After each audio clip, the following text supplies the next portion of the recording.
There is a collection of whaling logbooks here that researchers are using to mine data about shifting weather patterns and climate change.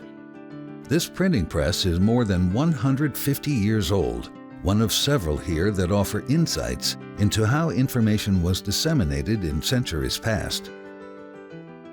And later, we'll travel to an historic farm where exhibits chronicle the many different peoples who have cultivated the land throughout history.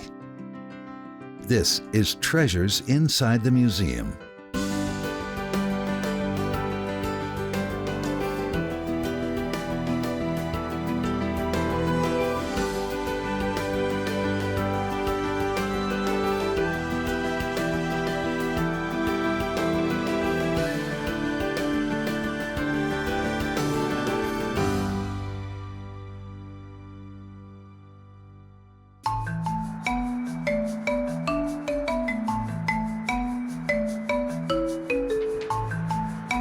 In 1900, the city of Providence built a new public library in the heart of the city. It was, and still is, an architectural masterpiece with grand public spaces that welcome visitors. From the beginning, the Providence Public Library was meant to also include an art gallery and museum of natural history.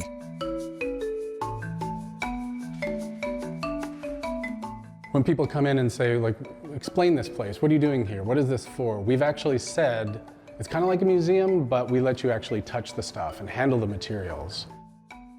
Like the city itself, the institution has evolved through the decades, offering resources and programs that serve the community. It's a place of discovery for all ages that includes access to thousands of historical resources. So our collections range from 2000 BC up to essentially yesterday, cover a really wide range of topics. Almost anything that somebody might have an interest in, we're probably going to have artifacts that connect to that. So if you have a favorite first edition from the 1800s or the 1900s, you can come in and sit at a table and read that on your own, turn the pages. If you're interested in medieval manuscripts or 18th century French illustration or whatever it happens to be, we take the public library part of our identity really seriously. So we don't require letters, you don't really even have to bring in an ID. We try to make it as easy as possible for, in my mind, somebody who has a lunch break and says, I want to go look through World War II propaganda posters, in my spare time. We want that to be a resource that is available to anybody who just has basic curiosity. Walk through one of the main hallways at the library and you'll come across a large printing press. It stands about 6 feet tall and appears to be in working order, even though it's more than 150 years old. This piece is actually part of a larger collection that often draws visitors from the region. This collection, I think, is a fascinating one for a lot of reasons. We get a lot of artists who come in and visit. We try to make materials available digitally. We try to provide resources however we can. But we find that a lot of times people get different things out of the physical artifacts, and that's really what we're based around, is providing access to physical artifacts. So if you are, for instance, a type designer or graphic designer, and you want to work with type, this is one of the 4 or 5 best places in the country that you can come to see type, to see typographic specimen books that show you every typeface that was available throughout history, other artifacts, examples of printing. If printing or graphic design or arts are something that anybody is interested in, this gives you a chance to actually see those historical objects. I'm standing in front of what's called an Adams acorn press. This one dates from about the middle of the 19th century, kind of the 1860s. And you'll see why it's called an acorn press. It's shaped like an acorn in the frame here. This is a press that, in a lot of ways, is really similar to what you would have found in the 1400s when printing sort of came to the West via Gutenberg. At that point, it would have been all sort of a wooden frame, and this would have been a wooden screw. And this one is a steel press, an iron hand press. These kind of got started around the beginning of the 19th century, around the 1800s. And the major innovation was, in addition to the sturdiness of the frame, sort of a different type of mechanism to actually move this platen down. And you can see that this is a large space, so this kind of press allowed printers at that time to print larger spaces with a little less effort. But in a lot of ways, this is pretty much similar to a press that would have been in operation in 500, 600 years ago. This is one of, I believe, 3 printing presses that we have here at the library. This is the largest. We have a smaller version of what is essentially the same kind of press in our reading room, and then we have what's called a clamshell press, a pearl clamshell press here. So if people are interested in actual printing presses, they can definitely stop in. You're welcome to come in and pull the lever and see how this operates and get a feel of what printing in the 19th century might have been like.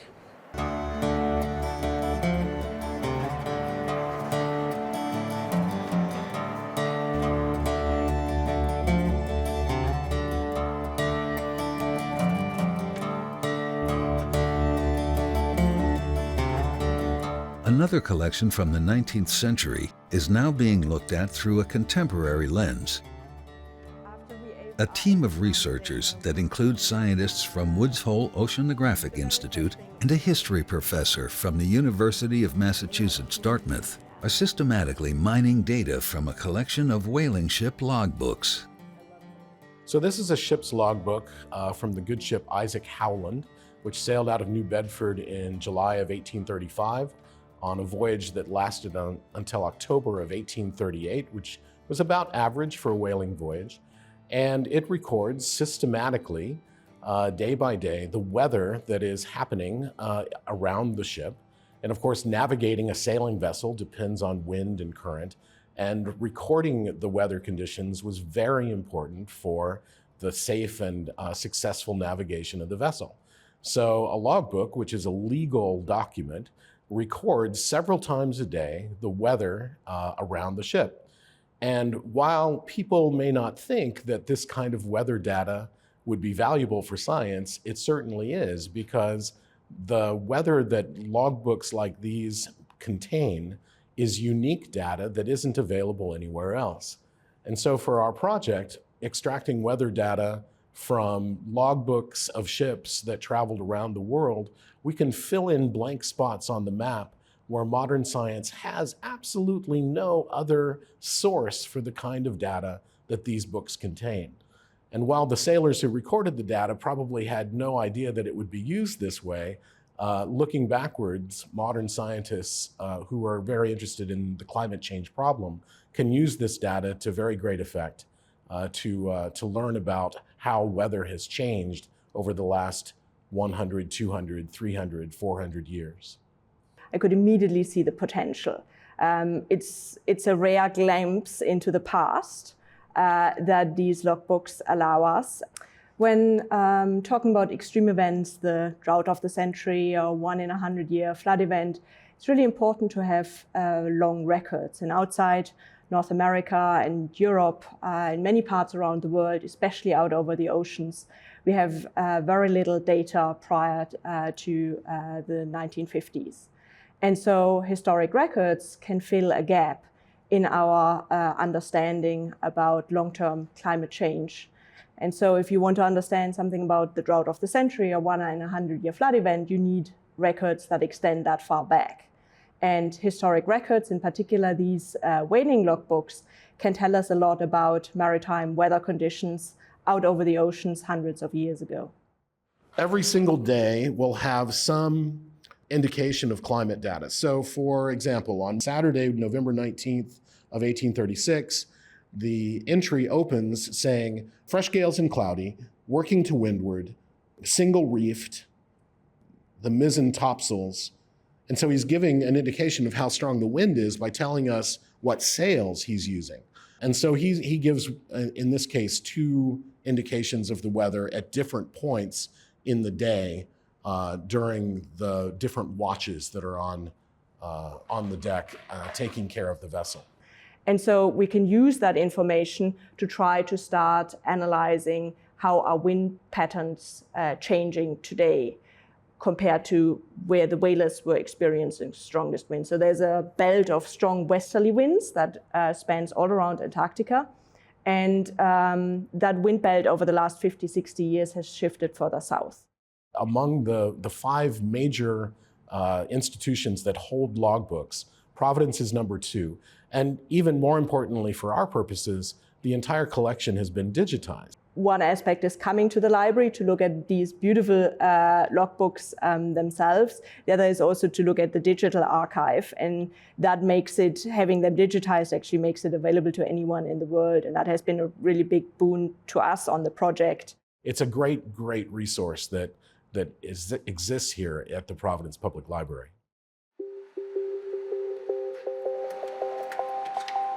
The whaling logbooks are just a small part of the special collections that are kept at the library. Walking through the aisles here is like thumbing through the pages of an encyclopedia. Additionally, just because the sign on the building says library doesn't mean that everything here is a book. Other collections of objects have been carefully cataloged and are stored in a climate-controlled area where they await the next curious person's examination.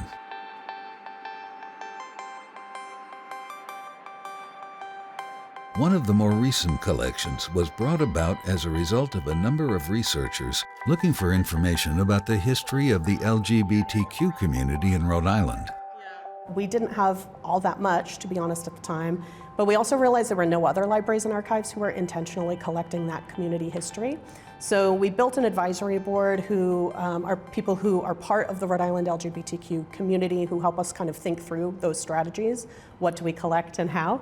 And we sort of really thought very intentionally about making this a true community archive. So letting that sort of be dictated by people within the sort of as identified within the queer community. What do they want us to collect, and what does that look like? The sort of ephemeral materials that are on display at the front are part of the Lionel Pears collection. Lionel owned Castaways Bar, which was the last gay bar open in Newport. So you sort of see some kind of very ephemeral examples of business cards or membership cards to different clubs, matchbooks for bars, but in particular 2 medals that Lionel won as a contestant in the gay games in 1990 and 1994, playing racquetball. So competitive racquetball player, and participated, and then a bronze winner and a gold medal winner at the national stage. So really amazing to see that he was willing to kind of part with these really personal items to be part of the collection. This album that's just in front of me is the vacation album of an unidentified man. We don't know his name, and that was intentional. The family who gave these materials to a dealer to sell did not want him identified, but they said he was a gay man, married to a woman, had children, that his wife was aware that he was a gay man, and that this was in the 1920s, 1930s, and that he had a group of friends that he spent time with a couple of times a year on vacation. And so this is an album of his group of friends, and it's open to a sort of set of pages that are really interesting because it documents what was referred to as a womanless wedding. So these were not uncommon in the early 20th century as events, and they were certainly not just gay events. But what makes this as an interesting example is that it's a group of friends clearly in someone's backyard. This is not for a public audience. So as you look through, it's just a bunch of people having fun, dressing up, putting on this sort of play. But it's, a series of folks in costume. And then we've got we're beginning to collect more papers representing the civil rights era for gay rights, as well as really contemporary actions, civil rights or social justice actions. So for example, what looks like a really innocuous letter from 1980, which is from Mayor Buddy Cianci's office announcing the establishment of a gay task force. But on the back of it, what's interesting is that somebody has taken various candidates who are running for office at the time and listed out their stances on gay issues. So what we've been told from people who were alive at the time was that was one of the primary ways that people did political organizing. was, it was before the days of the internet, social media. So it was handing out flyers. And so they would take a letter saying, for example, here's a letter announcing the gay task force, and here's candidates that you should or should not be supporting at the ballot box. So a really sort of interesting example of a 1980 kind of political organizing opportunity. And alongside that, we've got campaign materials for Mayor Brett Smiley, an open gay mayor right now. So sort of collecting very contemporary records as well as those in the past. Back in the Special Collections Reading Room are examples of items pulled from another rather unique group of objects. These items are part of the tattoo collection. It ranges pretty much across the board from the 1600s up to the 20th century. It incorporates photographs, letters, documents, ephemera, actual artifacts, tattoo machines. So it's a really wide-ranging collection. The tattoo machine dates from 1890s, somewhere in that range. It is a machine that was used by a man named Eddie Pofferl. And the machine itself is from a period where it really wasn't possible to just go out and buy a tattoo machine. You really had to make them yourself. So this one is one that was made using a component from doorbell, basically a doorbell mechanism of the time, and that's what caused the vibration and was kind of the center of the mechanism itself. But at this period, anybody who was tattooing with a machine was probably using one that they had kind of cobbled together themselves. The collection goes on to include a book from 1653 with what may be one of the first mentions in English of tattooing as an art. There is a Burmese accordion book from the 1890s full of illustrations and a more contemporary book that is rich with photographs. These are just some of the examples from the tattoo collection. It turns out that there are a lot of similarities between libraries and museums. Each institution is a repository of collected knowledge, and each seeks to educate both their local communities and visitors from afar. They both preserve important materials and are staffed with knowledgeable professionals that are dedicated to informing visitors.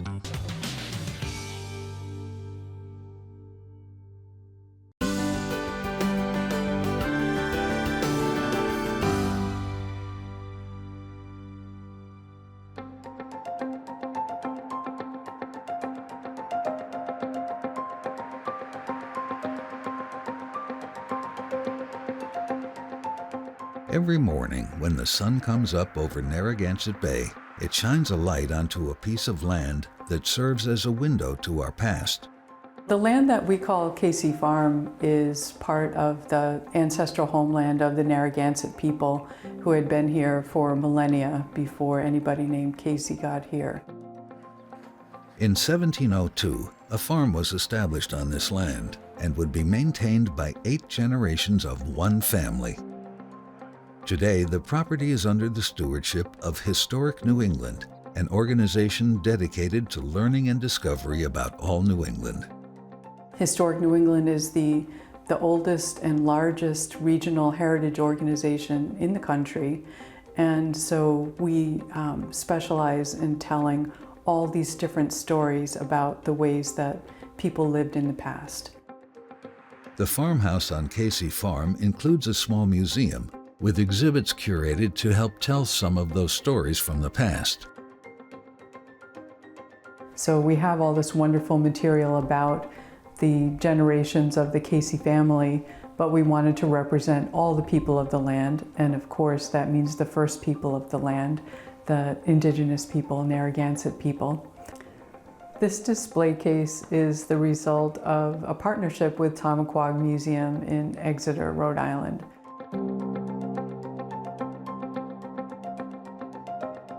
This case is called Walk in Their Footsteps, and so we have things in this case that are for people to wear and also for people to play with, things of adornment. We have some crumbling leather soles of boots that were found within the walls of the house. The shoes date to somewhere around 1820, what's left of them. And we're showing them with some beautiful deerskin moccasins made by Silver Moon LaRose in 2018. and you can see all the beautiful coloration that she put on these moccasins. I think that walk in their footsteps, we hope that it evokes the different people who are here.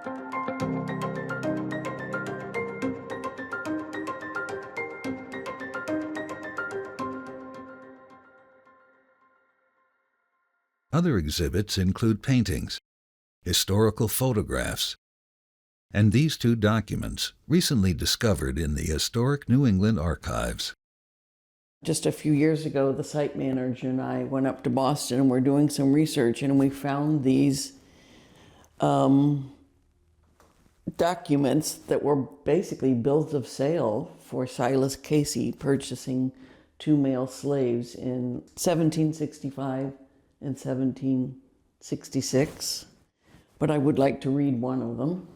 In order to satisfy and pay a certain judgment of court recovered against the said Benjamin Fry by Stephen Wanton of Newport in the county of Newport, Mariner, which said Negro, according to law, was on the 26th day of October AD 1765 sold at public venue, and struck off to Silas Casey, who was the highest bidder, for 55 pounds lawful money of the colony of Rhode Island.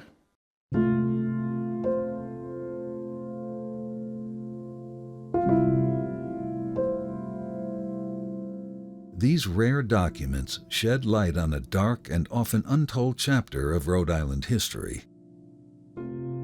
Few records concerning slave ownership have survived through the centuries.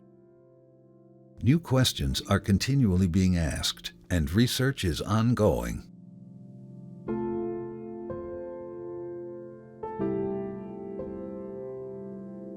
Historically, organizations would tell the history of the wealthy owners of properties, and yet there would have been hundreds of enslaved people or employees, indentured servants, that would have been really responsible for the maintenance, upkeep, the preservation of these beautiful places, and they should be recognized.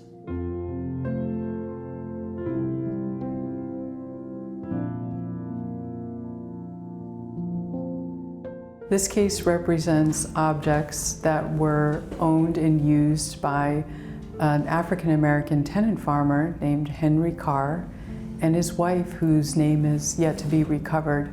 And they lived in a small house about a half-mile away from the main house from 1804 to 1810. So in the 1990s, a team from URI went to this archaeological site, and they recovered boxes and boxes and boxes of items. And here in this case, we just have a few of those.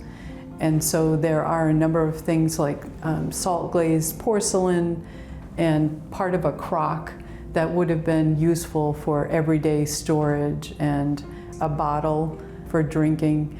But there's also some finer porcelain that's in here. And so the blue and white pearlware, we have some fragments here, but here we have an intact bowl that didn't come from the Carr site. This came from another site within Historic New England's collection, but represents the kind of wares that they had.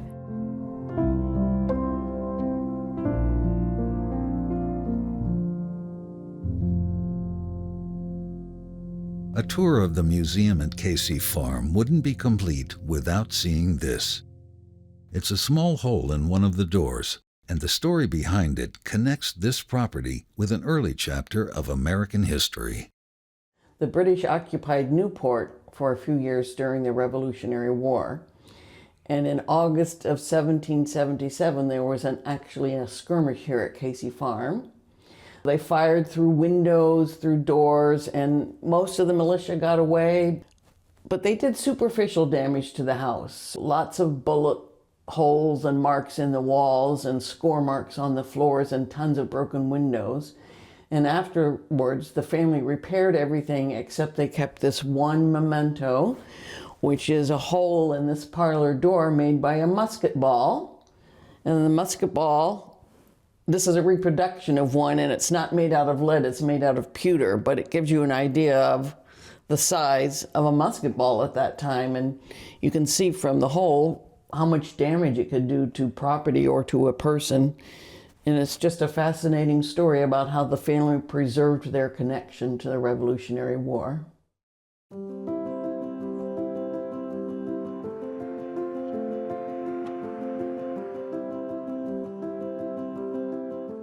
One of the defining characteristics of the farm are the more than 10 miles of dry-laid stone walls. These were originally built to keep livestock in place.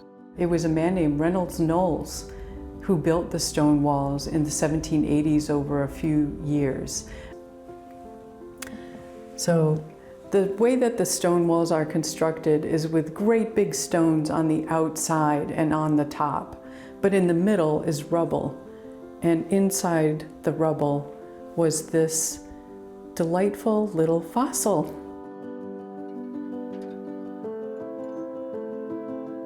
Reynolds probably had no idea what it was in 1780, but we know from talking to our friends at the Rhode Island Natural History Museum that this fossil is of a tree fern from the Carboniferous era, and it could be as much as 650 million years old, when this land was basically a rainforest and when the dinosaurs were still walking the earth. When our mason found it in 2020, he kept it for us, and we keep it now in the museum gallery in our hands-on cabinet so that people can pick up and touch 650 million years of history of this land.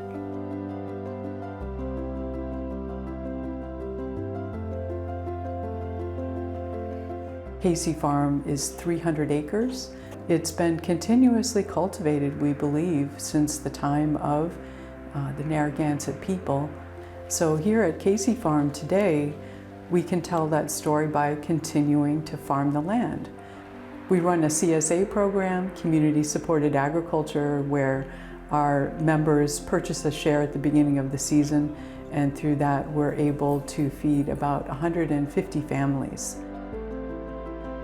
Farmers have been cultivating this land and feeding the community and nurturing the community in different ways.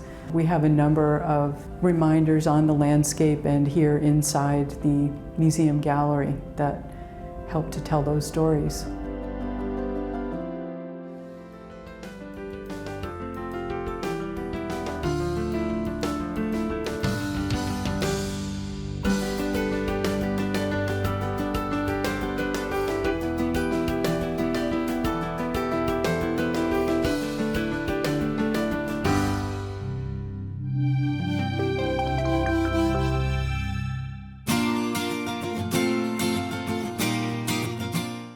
This program and other episodes of Treasures Inside the Museum, as well as digital extras, are now available to watch anytime by visiting RhodeIslandPBS.org or the Rhode Island PBS YouTube channel. Take a private tour with exhibit curators. Get an inside look at the conservation process and go behind the scenes to see hidden treasures. Whether you are interested in artifacts, paintings, photography, architecture, or history, you'll be inspired to learn more.